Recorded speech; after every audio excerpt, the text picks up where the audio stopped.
প্রত্যেককে নমস্কার। তো এখানে বাইবেল বলছে 1 করন্থীয় 3:16, তোমরা কি জানো না তোমরা ঈশ্বরের মন্দির এবং ঈশ্বরের আত্মা তোমাদের অন্তরে বাস করেন। যদি কেউ ঈশ্বরের মন্দির নষ্ট করে তবে ঈশ্বর তাহাকে নষ্ট করিবেন, কেননা ঈশ্বরের মন্দির পবিত্র আর সেই মন্দির তোমরাই।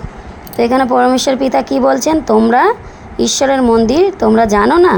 তো আমরা সত্যি যখন ঈশ্বরকে জানতাম না যে তানার মন্দির আমরা, তিনি আমাদের অন্তরে বাস করে। তো এখন তো সত্য জেনেছি ঈশ্বর যে আমাদের অন্তরে থাকে, আর সেই অন্তরকে পরিষ্কার রাখতে হবে। আর সেইভাবে আমরা প্রত্যেক বিশ্বাসী চলছি। আরও পিতা যেমন চায়, পিতার বাক্য অনুসারে পিতা আমাদেরকে সেইভাবেই চালাবে। আর প্রত্যেক বিশ্বাসী আমরা সেইভাবে ঈশ্বরের আজ্ঞাকে মেনে চলবো। তো এতটাই। ধন্যবাদ ঈশ্বর পিতা পরমেশ্বরকে, ধন্যবাদ মহান গুরু যিশুকে। আমেন।